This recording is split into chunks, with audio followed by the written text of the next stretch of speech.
اعوذ باللہ من الشیطان الرجیم بسم اللہ الرحمن الرحیم اللہم صلی علی محمد استغفر اللہ۔ حضرت حکیم طارق صاحب نے ہمیشہ آسان، مجرب اور کام کرنے والے وظائف اور اعمال لوگوں کو متعارف کرائے ہیں۔ اپنی ایک کتاب میں حکیم صاحب لکھتے ہیں، میں آپ کو ایک عمل دیتا ہوں جو کسی بھی اعتبار سے اسم اعظم سے کم نہیں ہے۔ اس پر عمل کرنے والے حیرت انگیز نتائج پائیں گے۔ یہ ایک تحفہ ہے، اس کو خوب سمجھ لیجئے، 2-3 بار پڑھ کر اس کی تفصیلات کو اپنے ذہن میں بسا لیجئے، پھر عمل کیجئے۔ اس عمل کو نماز عشاء کے بعد کیجئے یا اس وقت کیجئے جب آپ نے سو جانا ہو۔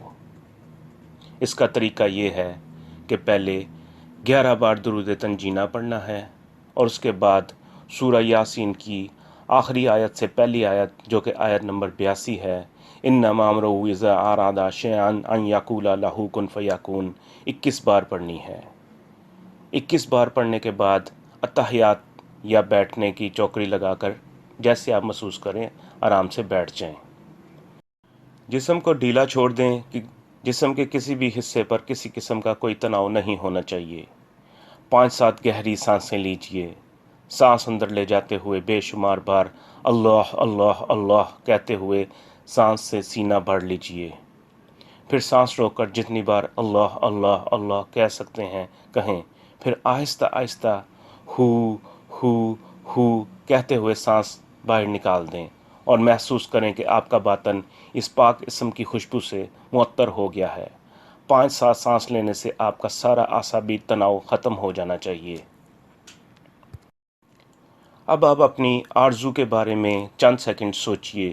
یہ کوئی بھی آرزو ہو سکتی ہے، مثلاً آپ دولت مند مگر حلال ذریعے سے دولت مند بننا چاہتے ہیں، آپ خوبصورت بیوی کے شوہر یا خوبصورت شوہر کی بیوی بننا چاہتے ہیں، آپ زبردست صحت کے مالک بننا چاہتے ہیں، بیماری سے چھٹکارا پانا چاہتے ہیں، آپ اپنا پیار پانا چاہتے ہیں، سائنسدان، چارٹرڈ اکاؤنٹنٹ یا CSS افسر بننا چاہتے ہیں، اعلیٰ درجے کے کرکٹر بننا چاہتے ہیں، روحانی آدمی بننا چاہتے ہیں، آپ کار حاصل کرنا چاہتے ہیں یا ایسی کوئی محسوس شے حاصل کرنا چاہتے ہیں۔ جو بھی تمنا ہے، جو بھی آپ حاصل کرنا چاہتے ہیں اس عمل سے حاصل کر سکتے ہیں۔ آپ کو صرف یہ کرنا ہے کہ مذکورہ درود شریف مذکورہ آیت لکھی ہوئی تعداد کے مطابق پڑھ کر اور 5-7 سانس لے کر آنکھیں بند کر لینی ہیں۔ جسم کو ویسے ہی ڈھیلا چھوڑے رکھیں اور یہ تصور کریں کہ وہ آرزو یا وہ تمنا جو آپ کے دل میں ہے پوری ہو چکی ہے۔ تصور ہی تصور میں اس آرزو کے پورا ہونے کے بعد کے منظر کو اتنی تفصیل سے دیکھیں جیسے حقیقتاً وہ سب کچھ آپ کی زندگی میں موجود ہے۔ مثلاً آپ کے پاس انجینئرنگ کی ڈگری ہے اور آپ کو نوکری نہیں مل رہی اور یہ بھی نہیں پتہ کہ کس محکمے میں نوکری کرنا زیادہ بہتر ہے۔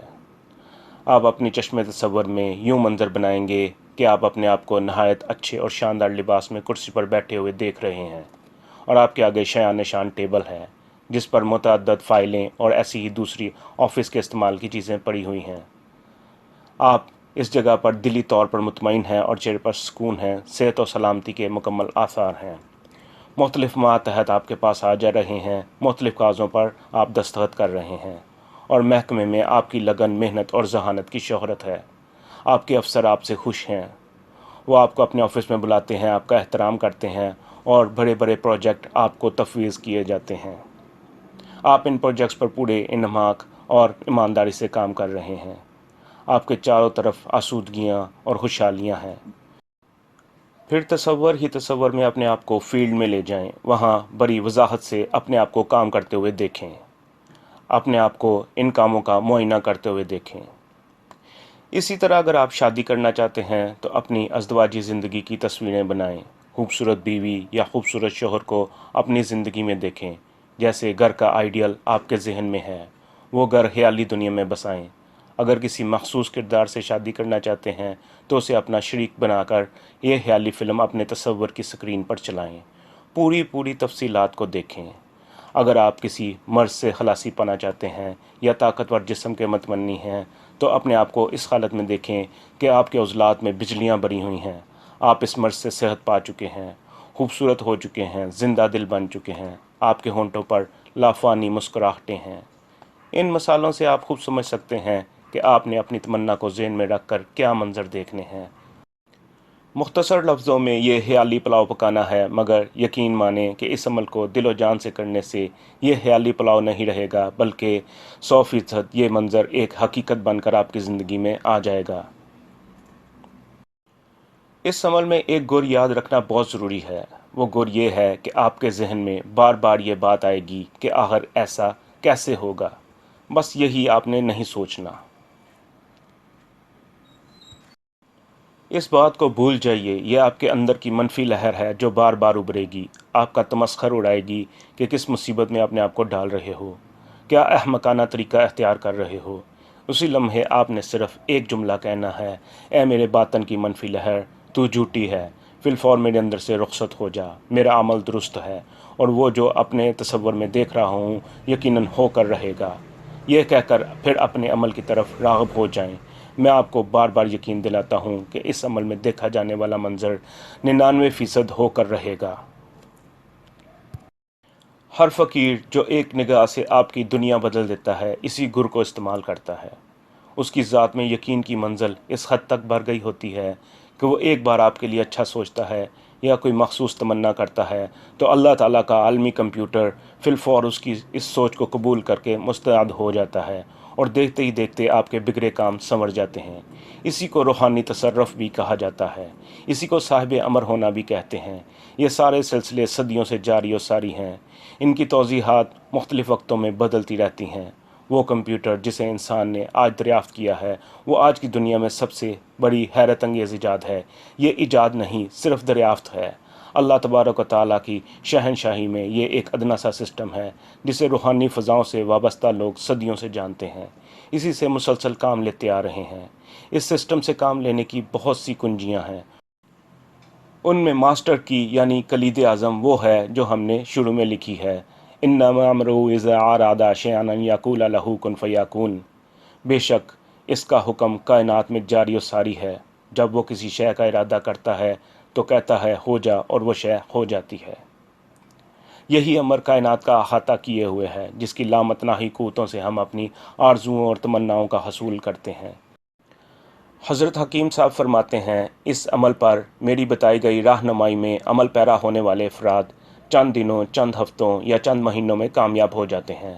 زیادہ دیر لگانے والے وہ ہوتے ہیں جو اپنی منفی لہر پر قابو نہیں پا سکتے۔ اس بارے میں ایک اور وضاحت ضروری ہے۔ اس مشق کے بارے میں ایک وضاحت بہت ضروری ہے۔ اس مشق میں اپنی آرزو سامنے رکھتے ہوئے ناممکن باتوں کا نہ سوچیں، مثلا یہ کہ میں ابدی زندگی پا چکا ہوں، یا یہ کہ میں چند لمحوں میں یا چند دنوں میں یا ہفتوں میں دنیا کا سب سے امیر ترین آدمی بن چکا ہوں۔ درجہ بدرجہ خواہشات کا تعین کریں اور ان کے پورا ہو جانے کے مناظر چشم تصور سے دیکھیں۔ مثلا اگر آپ بالکل کنگال ہیں تو پہلے اپنے رزق کے کھلنے کا ٹارگٹ بنائیں۔ جب یہ ٹارگٹ حاصل ہو جائے تو اپنی تیز ترقی اور مالی حالت کی بہتری کے مناظر دیکھیں۔ اسی طرح رفتہ رفتہ بے شک اربوں خربوں تک پہنچ جائیں، ایسا ضرور ہوگا۔ یہ درجہ بدرجہ تعین اس کے لیے ضروری ہے۔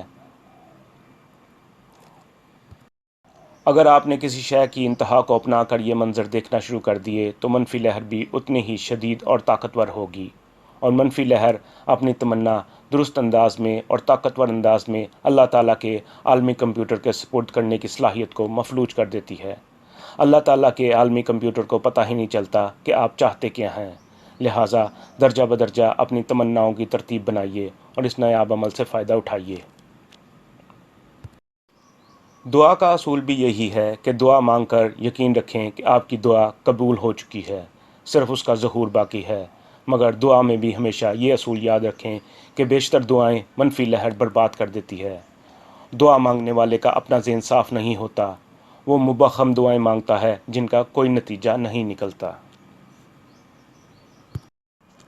حضرت حکیم طارق صاحب مزید فرماتے ہیں کہ ایک دفعہ میں مدینہ منورہ میں مسجد نبوی میں حاضر تھا کہ مجھے اونگ آئی۔ دیکھتا ہوں ایک بہت سن رسیدہ بزرگ ایک چابی نکال کر مجھے دیتے ہیں۔ چابی لینے کے بعد میں چونک جاتا ہوں۔ بعد میں باب جبریل کے باہر وہی بزرگ بیٹھے نظر آئے، قرآن پاک کی تلاوت کر رہے تھے۔ ان کا نام بابا کرم الائی تھا۔ مدتوں پہلے پاکستان سے مدینہ منورہ گئے تو پاسپورٹ پھاڑ کر پھینک دیا۔ حج کرنے بھی نہ گئے کہ کہیں وہاں جا کر وفات نہ پا جائیں۔ بابا کرم الائی صاحب قرب رسول صلی اللہ علیہ وسلم میں فنا تھے۔ عشق رسول صلی اللہ علیہ وسلم اوڑھنا بچھونا تھا۔ میں بابا صاحب کے پاس جا کر خاموش اور مؤدب ہو کر بیٹھ گیا۔ تھوڑی دیر بعد سر اٹھایا اور فرمایا، کاکا کی گل ہے، یعنی لڑکے کیا بات ہے؟ میں نے عرض کیا کہ ابھی ابھی آپ نے مجھے مسجد نبوی کے اندر ایک چابی عطا کی ہے، وہ چابی دے دیجئے۔ بابا جی نے اپنی کاپی میں سے ایک کاغذ نکال کر دیا اور فرمایا، یہ پوری کائنات کی چابی ہے، جب چاہو لگا لو اور جو دروازہ چاہو کھول لو۔ حضرت حکیم صاحب فرماتے ہیں کہ میں نے دیکھا اس کاغذ پر درود تنجینہ لکھا تھا۔ یہ کاغذ آج بھی میرے پاس موجود ہے اور اسی کاغذ سے درود تنجینہ نقل کر کے آپ کی خدمت میں پیش کیا ہے۔